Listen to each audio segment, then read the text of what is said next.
আরও এক দফা বাড়ল চাল, ডাল, ডিম, মুরগি, পেঁয়াজের দাম। বাজার নিয়ন্ত্রণে ভোক্তা অধিকারের অভিযান।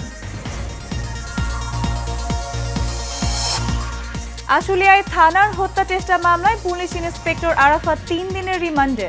রাজশাহীর ছাত্র জনতার উপর গুলি করা রুবেল আটক।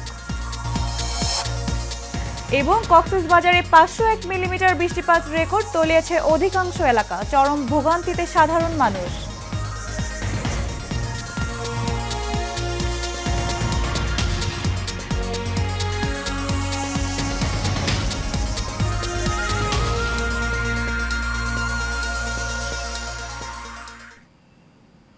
স্বাগত এশিয়ান নিউজে, সাথে আছি আমি সঞ্জিতা হক। এতক্ষণ শুনছিলেন বিআরবি কেবল ইন্ডাস্ট্রিজ লিমিটেড সংবাদ শিরোনাম। এবারে বিস্তারিত।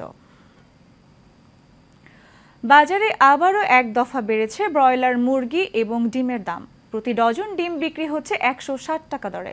এদিকে অনেকদিন ধরে স্থির থাকা চাল, ডাল, আটার দাম খানিকটা বেড়েছে। বাড়তি দামে বিক্রি হচ্ছে সবজিও। ক্রেতাদের অভিযোগ, বাজারে নিত্যপণ্যের দাম না কমার কারণে হতাশায় ভুগছেন তারা। কাউসার আহমেদের রিপোর্টে বিস্তারিত। রাজধানীর বাজারগুলোতে পাইকারি পর্যায়ে পেঁয়াজ, আলু, ডিম, মুরগি, সবজি সহ প্রায় সব ধরনের পণ্যের দাম কিছুটা বেড়েছে।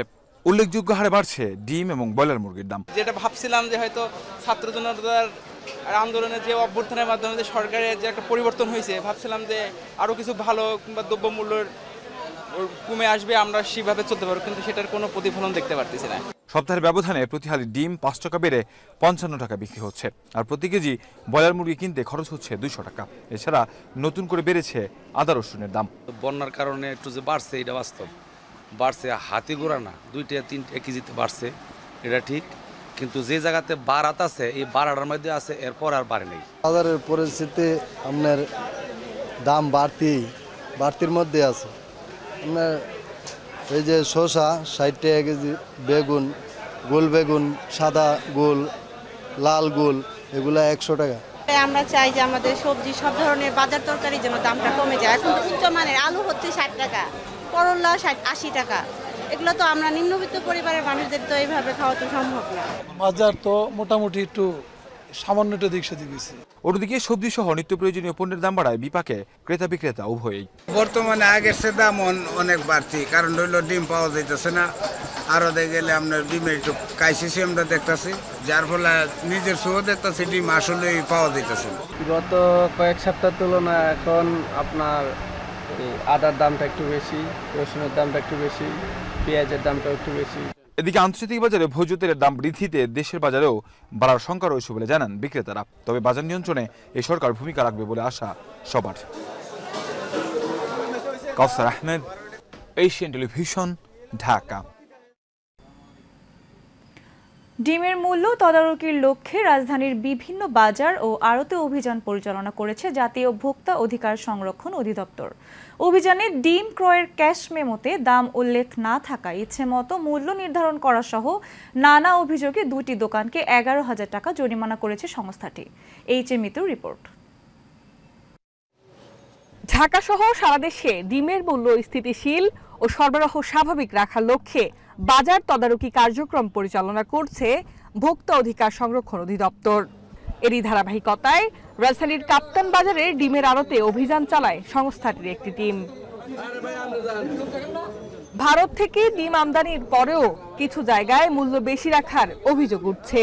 ডিম প্রতি অতিরিক্ত লাভের আশায় নিজেদের ইচ্ছে মতো মূল্য নির্ধারণ করছে ব্যবসায়ীরা। এমনই এক অভিযোগে এক ডিম ব্যবসায়ীকে 10,000 টাকা জরিমানা করা হয়। একটা রেট বেশি ছিল আর একটা স্লিপে, ঠিক আছে। তো আমাদের কেইন খরচ আছে, ওগুলা মিলে একটু রেট বেশি ছিল। আর অন্যান্যগুলো রেট বেশি কম ছিল, আপনার রেট বেশি ছিল, একটার মধ্যে রেট কম ছিল আর কি, এই জন্য আর কি। এই সীমিত বেশি না, মোটামুটি মানে 10-20 টাকা বেশি হয়েছে আর কি। যেটা লাভ করার যেটা যৌক্তিকতা আছে উনি সেটা দেখাতে পারেননি। মানে উনি ওনার মতো করে একটা হিসাব দিয়েছেন, আমাদের যে হিসাব আমার মতো ওনাদের 1 টাকা 38 পয়সা, 138 টাকা ওনাদের ডজন পড়ে, কেনা পড়ে। সেখানে উনি 147 টাকা বিক্রি করছেন, প্রায় 10 টাকার মতো ব্যবধান পড়ে। দোকানের সঠিক মূল্য তালিকা আর ডিম কেনা রসিদ না থাকায় সতর্কতা স্বরূপ আরেক ব্যবসায়ীকে 1000 টাকা জরিমানা করা হয়। ব্যস্ততা ছিলাম সকালে, যার জন্য মূল্য তালিকা আনতে পারিনি, তো না আনাতে আর কি জরিমানা করা হয়েছে। অভিযান শেষে ভোক্তা অধিকার সংরক্ষণ অধিদপ্তরের কর্মকর্তা জানান তাদের এই অভিযান অব্যাহত থাকবে। যেখান থেকে ডিমটা ক্রয় করে সেটা ক্রয় রসিদটা দেখি এবং মূল্য তালিকা সঠিকভাবে টাঙিয়েছে কিনা, যৌক্তিক মূল্যে বিক্রি করছে কিনা এবং বিক্রি করার ক্ষেত্রে বিক্রয় রসিদ দিচ্ছে কিনা সেই বিষয়গুলো আমরা দেখছি। এদিকে অভিযান শুরুর পর অনেক দোকানি নানা বাহানায় দোকান বন্ধ করে পালিয়ে যায়। Mitu, Asian television, Dhaka. আশুলিয়া থানার একটি হত্যা চেষ্টা মামলায় ঢাকা জেলা পুলিশের গোয়েন্দা শাখার পরিদর্শক আরাফাত হোসেনকে 3 দিন রিমান্ডে নিয়ে জিজ্ঞাসাবাদ করার অনুমতি দিয়েছেন আদালত। ঢাকার চিফ জুডিশিয়াল ম্যাজিস্ট্রেট আদালতের ম্যাজিস্ট্রেট রাবেয়া বেগম শুক্রবার এই আদেশ দেন। এ তথ্য নিশ্চিত করেন ঢাকা জেলা পুলিশের আদালত পরিদর্শক মনিরুল ইসলাম। এর আগে 5 আগস্ট আশুলিয়া থানার সামনে লাশ পোড়ানোর ঘটনায় জড়িত ইন্সপেক্টর আরাফাত হোসেনকে রাজধানীর আফতাবনগর থেকে গ্রেফতার করে র্যাব। সম্প্রতি সামাজিক যোগাযোগ মাধ্যম ফেসবুকে 1 মিনিট 14 সেকেন্ডের এক ভিডিও ভাইরাল হয়। ভিডিওতে দেখা যায় গুলিবিদ্ধ লাশ গুনে গুনে ভ্যানে তুলছেন পুলিশ সদস্যরা। পরে একটি পরিত্যক্ত ব্যানার দিয়ে সেগুলো ঢেকে দেওয়া হচ্ছে।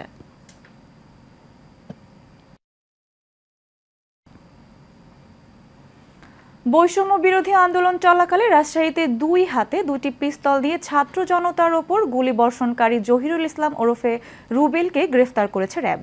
র্যাবের লিগ্যাল অ্যান্ড মিডিয়া উইংয়ের পরিচালক লেফটেন্যান্ট কর্নেল মুনিম ফেরদৌস বিষয়টি নিশ্চিত করেছেন। গতরাতে কুমিল্লার দাউদকান্দি এলাকায় অভিযান চালিয়ে তাকে গ্রেফতার করা হয়।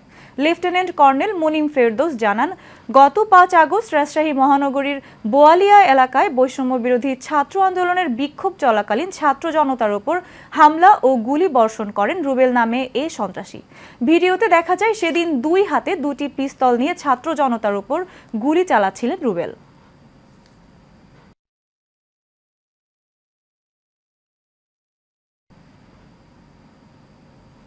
ঝিনাইদহ 1 আসনের সাবেক সংসদ সদস্য নায়েব আলী জোয়ারদারকে 4 দিনের রিমান্ড দিয়েছেন আদালত। এর আগে বৃহস্পতিবার রাতে জেলা শহরের আরাবপুর বাস স্ট্যান্ড এলাকা থেকে তাকে গ্রেফতার করে র্যাব। র্যাব 6 জানায় নাশকতা মামলার আসামি সাবেক এমপি নায়েব আলী শহরের আরাবপুর বাস স্ট্যান্ড এলাকার তার নিজ বাড়িতে অবস্থান করছে এমন সংবাদের ভিত্তিতে যৌথ অভিযান চালিয়ে তাকে গ্রেফতার করা হয়। এরপর তাকে থানায় পাঠায় র্যাব।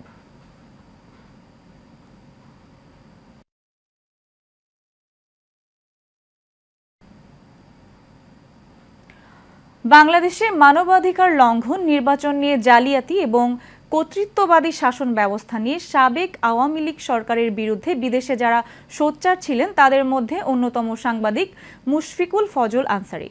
প্রায় 1 দশক নির্বাসনে থাকার পর যুক্তরাষ্ট্র থেকে বৃহস্পতিবার দেশে ফেরেন তিনি। গতকাল বিকেলে জাতীয় প্রেস ক্লাবে তার সংবর্ধনার আয়োজন করা হয়। এ সময় বন্ধু, সহকর্মী, ভক্ত অনুরাগীদের ফুলেল শুভেচ্ছা আর ভালোবাসায় সিক্ত হন তিনি। আনসারী বলেন, যারা ফ্যাসিস্ট সরকারের বিরুদ্ধে লড়াই করে নতুন বাংলাদেশ উপহার দিয়েছেন তারা দেশের বীর সন্তান। অনুষ্ঠানে বিএনপি মহাসচিব মির্জা ফখরুল ইসলাম আলমগীর উপস্থিত হয়ে মুশফিকুল ফজল আনসারীকে গণতন্ত্রের সংগ্রামের হিরো আখ্যায়িত করেন। যারা প্রত্যেকে বাংলাদেশে থাকা এবং বাংলাদেশের থেকে মুক্ত মতের চর্চা করা, এটি ছিল সবচেয়ে বড় চ্যালেঞ্জ, সবচেয়ে বড় বীরত্ব। এই বীরত্ব যারা দেখিয়েছে তারাই বীর শ্রেষ্ঠ আমি মনে করি। এবং এই বীরত্ব দেখাতে গিয়ে যাদের বুকের তাজা রক্তে রঞ্জিত হয়েছে তারাই হচ্ছে সবচেয়ে বড় বীর শ্রেষ্ঠ। এবং তারা তাদের আজকের এই দিনে তাদের জন্য আমি মহান আল্লাহ রাব্বুল আলামিনের দরবারে শাহীদি যাতে মর্যাদা দান করেন সেটি প্রার্থনা করছি। টানা প্রবল বৃষ্টিতে ডুবে গেছে কক্সবাজারের প্রধান সড়ক। পানিতে হোটেল, মোটেল জন, গোলদিঘির পার, বাজারঘাটা ও কেন্দ্রীয় বাস টার্মিনাল এলাকায় জলাবদ্ধতা সৃষ্টি হয়েছে। ড্রেনেজ ব্যবস্থা ভেঙে পড়ায় বৃষ্টির পানি সরতে পারছে না। এতে তীব্র যানজট সৃষ্টি হয়েছে। জলাবদ্ধতার কবলে পড়ে জনসাধারণের দুর্ভোগ চরমে পৌঁছেছে। বৃহস্পতিবার সকাল থেকে দুপুর পর্যন্ত গুড়ি গুড়ি বৃষ্টি হয়। গতকাল দুপুরের পরে শুরু হয় ভারী বর্ষণ। আবহাওয়া অধিদপ্তর জানিয়েছে, কক্সবাজারে শুক্রবার বিকাল 3টা পর্যন্ত 501 মিলিমিটার বৃষ্টিপাত রেকর্ড করা হয়েছে, যা চলতি মৌসুমে একদিনের সর্বোচ্চ রেকর্ড।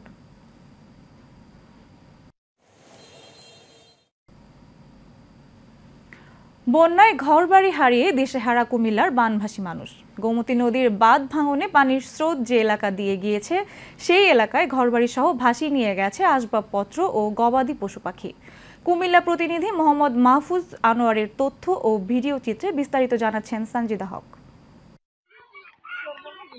টানা বৃষ্টি আর পাহাড়ি ঢলে এবার বন্যায় কুমিল্লায় বেশি ক্ষতি হয়েছে আবাসিক খাতে। ক্ষতিগ্রস্ত ঘরের সংখ্যা 16,500। বন্যায় একেবারে বিধ্বস্ত হয়েছে 8,674 ঘর। নতুন করে ভিটা তৈরি করে ঘর বানানো ছাড়া উপায় নেই বসবাসের। ক্ষতিগ্রস্তরা বলছেন, যে আয় রোজগার হয় তা দিয়ে নতুন ঘর করতে সময় লাগবে অনেক দিন। মেরামতের উপায় না থাকায় অনেকে থাকছেন ভাঙা কিংবা খোলা আকাশের নিচে। আমরা অসহায় অবস্থায় আছি, ছেলে সন্তান বউ বাচ্চা নিয়ে অসুবিধার মধ্যে আছি। যদি সরকার আমাদের দিকে একটু সাহায্য করে। ঘর বাড়ি তো অনেক নষ্ট হয়েছে, তারপরে খামারি মুরগি মারা গেছে, ফসলি জমি অনেক নষ্ট হয়েছে। আমরা যে ঘর বাড়ির যে জামু, ঘর নাই, দুয়ারদা নাই, কিছু নাই, বেড়া নাই, খোড়া নাই, কিছু নেই। আমরা গুমতি নদীর আইল ভাঙ্গিয়া আমরা বাড়ি ঘর দুয়ার সব একবারে জিনিসপত্র যত আছে সব হস্তগ্রস্ত করে একবারে কই গেছে, কোন দিকে গেছে আমরা নিজেও কইতাম পারি না। এমন বাস্তবতায় জেলা ত্রাণ ও দুর্যোগ ব্যবস্থাপনা বিভাগ বলছে, তালিকা করে পুনর্বাসন করা হবে ক্ষতিগ্রস্তদের। ইতিমধ্যেই আনুমানিক একটা ক্ষয়ক্ষতির দিয়েছিল। এখন বিস্তারিতভাবে আমরা আজকে কালকের মধ্যে এগুলো পাবো এবং তাদের পুনর্বাসনের জন্য কি করা যায়, কি করা যাচ্ছে এটার পরিকল্পনা কিন্তু এখনো চলছে। সরকারের কাছে আমরা এই তথ্যগুলো পাঠাচ্ছি, পাঠানোর পরে এই কার্যক্রমগুলো বেসিক্যালি শুরু হবে। খাদ্য সহায়তার পাশাপাশি ঘর নির্মাণ, ক্ষতিগ্রস্ত মানুষের পাশে দাঁড়াবে সমাজের বিত্তবানরা, এমনটাই প্রত্যাশা সচেতন মহলের। সঞ্জিদা হক, এশিয়ান টেলিভিশন। স্মরণকালের ভয়াবহ বন্যায় ক্ষতিগ্রস্ত নোয়াখালীর সড়ক মহাসড়ক। ভাঙা সড়কে তৈরি হয়েছে বড় বড় গর্ত, ফলে বেড়েছে দুর্ঘটনার ঝুঁকি। শীঘ্রই সড়ক সংস্কারের পদক্ষেপ নেয়ার দাবি চালক ও যাত্রীদের। যদিও দ্রুত সড়ক সংস্কারের আশ্বাস সড়ক বিভাগের। নোয়াখালী থেকে সহকর্মী তাজুল ইসলাম মানিক ভুঁইয়ার পাঠানো প্রতিবেদনে বিস্তারিত জানাচ্ছেন আরোহী ইসলাম হিমু। নোয়াখালীতে বন্যার পানি কমায় দৃশ্যমান হচ্ছে ডুবে থাকা সড়ক। তবে ভেসে উঠেছে সড়ক ও বাড়িঘরের বন্যার ঘা। জেলার বেগমগঞ্জ চৌরাস্তা চন্দ্রগঞ্জ অংশের 11.5 কিলোমিটার সড়কের মধ্যে প্রায় 10 কিলোমিটার সড়কই চলাচলের অনুপযোগী হয়ে উঠেছে। উঠে গেছে কার্পেটিং, তৈরি হয়েছে বড় বড় গর্ত। ভাঙা সড়কে গর্তের কোথাও কোথাও 1 থেকে 1.5 ফুট গভীর হওয়ায় চলাচলে ভোগান্তি পোহাতে হচ্ছে চালক, যাত্রী ও স্থানীয়দের। অসুস্থ হলে যে হসপিটাল নেবে এই অবস্থাও নাই রাস্তা। যানবাহন আছে ওগুলা গর্তের মধ্যে পড়ে অনেক মানুষ আহত হচ্ছে এবং অনেক বড় বড় অ্যাক্সিডেন্ট হচ্ছে। আমাদের গাড়ির পাতি সব ভাঙি যাইতেছে, গাড়িও শেষ, আমরাও শেষ, যাত্রীও কষ্ট পায়। এখানে 30 টাকা ভাড়া দিয়ে যেতাম, ওখানে এখন 70 টাকা ভাড়া দিয়ে যেতেছি। যদিও দ্রুত সড়ক সংস্কারের উদ্যোগ নেয়ার কথা জানালেন সড়ক বিভাগের এই নির্বাহী প্রকৌশলী। যেহেতু বন্যা পানি নেমে যাচ্ছে এবং নেমে গিয়েছে অলরেডি কিছু অংশে, তো সেই সব অংশে কাজ ধরেছে ঠিকাদার। তো আশা করি শিগগিরই হয়তো সড়কটি আগের অবস্থা ফিরিয়ে নিতে পারবো। চলাচলে দুর্ভোগ লাঘবের পাশাপাশি দুর্ঘটনা এড়াতে কর্তৃপক্ষ দ্রুত সড়ক সংস্কারের উদ্যোগ নেবে, এমনটাই প্রত্যাশা চালক ও যাত্রীদের। আরভি ইসলাম হিমু, এশিয়ান টেলিভিশন।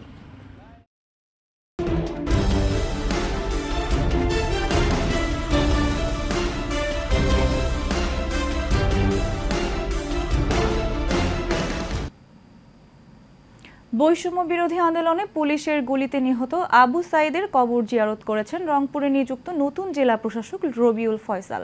শুক্রবার উপজেলার মদনখালী ইউনিয়নের বাবনপুর গ্রামে এসে প্রথমে আবু সাইদের কবর জিয়ারত করেন তিনি। এরপর আবু সাইদের মা, বাবা, ভাই বোন সহ পরিবারের সদস্যদের সাথে কথা বলে সমবেদনা জানান। এ সময় জেলা প্রশাসক আবু সাইদের পরিবারের পাশে থাকার আশা ব্যক্ত করেন। এ সময় তার সাথে ছিলেন অতিরিক্ত জেলা প্রশাসক হাবিবুল হাসান, পীরগঞ্জ উপজেলা নির্বাহী কর্মকর্তা Iqbal Hasan, Nezarat of deputy collector Golam Sakib Khan সহ আর অনেকে।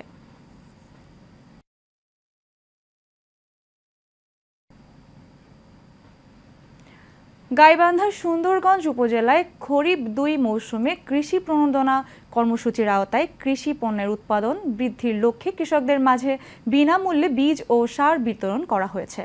উপজেলার কৃষক প্রশিক্ষণ কেন্দ্রে এই বীজ ও সার বিতরণ করা হয়। অনুষ্ঠানে সভাপতিত্ব করেন উপজেলা কৃষি কর্মকর্তা কৃষিবিদ রাশিদুল কবির।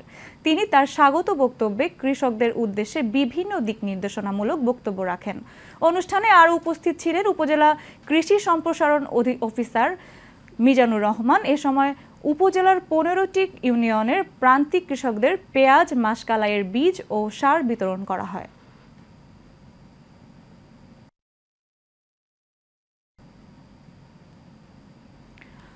বিএনপির ভারপ্রাপ্ত চেয়ারম্যান তারেক রহমানের নির্দেশনায় গতকাল নোয়াখালী জেলা কৃষক দলের ব্যবস্থাপনায় সুবর্ণচর উপজেলার বন্যায় ক্ষতিগ্রস্ত কৃষকদের মাঝে ধানের চারা বিতরণ করা হয়েছে। এ সময় উপস্থিত ছিলেন বিএনপি ভাইস চেয়ারম্যান ও সাবেক সংসদ সদস্য মোহাম্মদ শাহজাহান। তিনি উপজেলার তোতার মিয়ার বাজারে বন্যায় ক্ষতিগ্রস্ত 200 কৃষকের মাঝে 1800 বান্ডেল ধানের চারা বিতরণ করেন। এ সময় উপস্থিত ছিলেন জেলা কৃষক দলের সভাপতি ভিপি ফজলে এলাহি পলাশ, সম্পাদক জিএস হারুন সহ কৃষক দলের নেতৃবৃন্দ।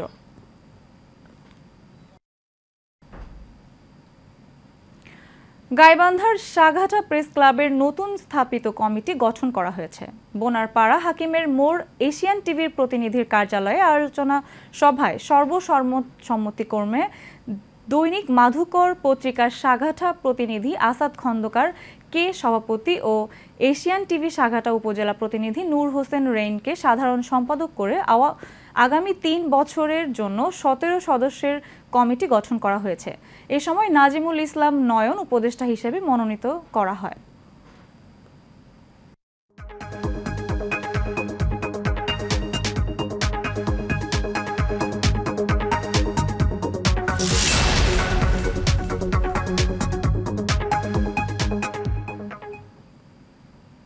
এক্সিম ব্যাংক বাণিজ্য সংবাদ। দেশের রাজনৈতিক পট পরিবর্তনের পর গেল সপ্তাহে অগ্রণী ব্যাংকের চেয়ারম্যান হয়ে এসেছেন ব্যাংকটির এক সময়কার ব্যবস্থাপনা পরিচালক সৈয়দ আবু নাসের বখতিয়ার আহমেদ। পূর্ব অভিজ্ঞতা দিয়ে ব্যাংকটিকে ঢেলে সাজাতে চান তিনি। এশিয়ান টেলিভিশনকে তিনি জানিয়েছেন সেসব পরিকল্পনা। এইচএম মিতুর রিপোর্টে দেখুন বিস্তারিত। একটা সময়ে রাষ্ট্রায়ত্ত ব্যাংকগুলোর মধ্যে ভালো অবস্থানে ছিল অগ্রণী ব্যাংক, কিন্তু খেলাপি ঋণ বৃদ্ধি, প্রাতিষ্ঠানিক সুশাসনের ঘাটতি ছাড়াও নানা অনিয়মে জর্জরিত হয়ে পড়ে ব্যাংকটি। দেশের রাজনৈতিক পট পরিবর্তনের পর ব্যাংকটির চেয়ারম্যান হয়ে এসেছেন একসময়কার ব্যবস্থাপনা পরিচালক সৈয়দ আবু নাসের বখতিয়ার আহমেদ। অগ্রণী ব্যাংকের নতুন এই চেয়ারম্যান বলছেন ব্যাংকটিকে এগিয়ে নিতে অনেক চ্যালেঞ্জ রয়েছে। তবে চ্যালেঞ্জ যাই আসুক, ব্যাংকে এগিয়ে নিতে সবার প্রথমে ইচ্ছে থাকা জরুরি। সেই ইচ্ছে থাকলেই নির্ধারিত গন্তব্যে পৌঁছানো সম্ভব। সততা দরকার, অনেস্টি, স্বচ্ছতা দরকার, ট্রান্সপারেন্সি, আর একটা জিনিসের দরকার অ্যাকাউন্টেবিলিটি, জবাবদিহিতা। এই 3টা জিনিসের উপরে বেস করে প্রতিটা লেভেল, যেটা কর্পোরেট গভর্নেন্সের মেন বলবো পিরামিড, মেন কি বলে এটাকে, স্তম্ভ, সেগুলিকে যদি কাজ করা যায় তাহলে কিন্তু সম্ভব আমরা টপ ব্যাংক হতে পারি। তিনি বলেন, বিভিন্ন আর্থিক প্রতিষ্ঠানের পরিচালনা পর্ষদে রাজনৈতিক প্রভাব খাটিয়ে অনেকে বসতেন। এরা তাদের নিজস্ব ব্যক্তিদের মাধ্যমে নামে বেনামে ঋণ নিতেন। এসব ঋণ না দিতে চাইলে ম্যানেজমেন্টের ওপর বল প্রয়োগও করা হতো। পলিটিক্যাল সাপোর্ট নিয়ে অনেকে বোর্ডে এসে লেফট অ্যান্ড রাইট লোন দেওয়ার একটা চেষ্টা করত। ম্যানেজমেন্টকে জোর জবরদস্তি করতো, এটা দিচ্ছ টাকা, বকাঝকা করতো। আমার সময় এটা হয়েছিল, কিন্তু ফেস করতে হবে। যারা strong backbone, they will be successful, তাদের কোনো অসুবিধা হবে না। খেলাপি ঋণ আদায় প্রসঙ্গে আবু নাসের বললেন, খেলাপি ঋণ আদায়ের জন্য পরিকল্পনা অনুযায়ী এগোতে হবে। ঋণ আদায়ের প্রথম শর্ত ব্যাংক ও খেলাপি ঋণকারীর মুখোমুখি বসতে হবে, তাদের সঙ্গে কথা বলতে হবে। এটার জন্য প্রচেষ্টা ব্যাংক ম্যানেজমেন্টে যারা আছে তাদের 100% এফোর্টস দিতে হবে, নাহলে কিন্তু সাকসেসফুল হবে না। তারা যদি ওই সার্কুলার ইস্যু করে দিল, চিঠি ইস্যু করে দিল, বসে থাকলে হবে না। এটা তাদের সঙ্গে মিটিং করে বসে সেটেলমেন্টে যেতে হবে। বর্তমানে ব্যাংক ঋণ দেওয়ার প্রসঙ্গে তিনি জানালেন, চলমান সময়ে নতুন কোনো গ্রাহককে ব্যাংক লোন দেওয়া হবে না। তবে চলমান গ্রাহকদের তথ্য যাচাই বাছাই করে তাদের বিষয়ে সিদ্ধান্ত নেওয়া যেতে পারে। তাদের রিকোয়ারমেন্টস দেখে, তাদের অ্যাবিলিটি দেখে, তাদের ইনকাম জেনারেশন দেখে হয়তো কিছু সাপোর্ট আমরা দিতে পারবো। H A. Mitu, Asian television, Dhaka. সন্ত্রাস, চাঁদাবাজ ও মাদকমুক্ত দেশ গড়ার লক্ষ্যে বিক্ষোভ করেছে ঢাকা মহানগর উত্তরের জাতীয়তাবাদী মৎস্যজীবী দল। শুক্রবার মিরপুরের হযরত শাহ আলী মাজার থেকে সনি সিনেমা হল পর্যন্ত প্রধান সড়ক প্রদক্ষিণ করেন। এ সময় বিক্ষোভ মিছিলে বক্তব্য রাখেন ঢাকা মহানগর উত্তরের জাতীয়তাবাদী মৎস্যজীবী দলের আহ্বায়ক আমির হোসেন ও সদস্য সচিব মোহাম্মদ বাকি বিল্লাহ। বিক্ষোভ মিছিলে ঢাকা মহানগরের উত্তরের বিভিন্ন নেতাকর্মীরা উপস্থিত ছিলেন। এ সময় তারা বলেন, স্বৈরাচারের হাত থেকে দেশ দ্বিতীয়বারের মতো স্বাধীন হয়েছে। দেশের প্রতিটি মানুষ এখন উন্মুক্ত বলে মন্তব্য করেন তারা।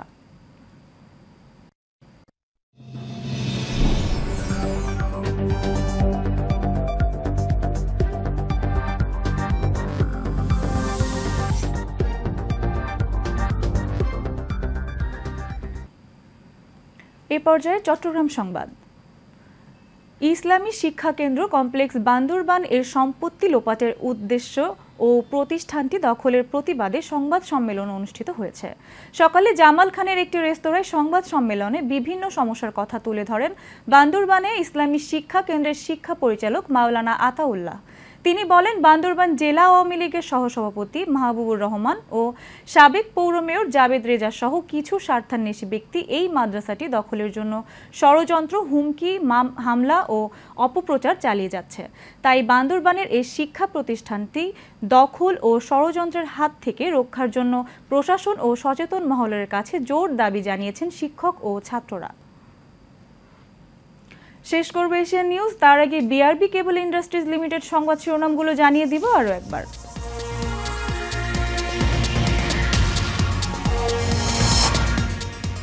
আরও এক দফা বাড়ল চাল, ডাল, ডিম, মুরগি, পেঁয়াজের দাম। বাজার নিয়ন্ত্রণে ভোক্তা অধিকারের অভিযান।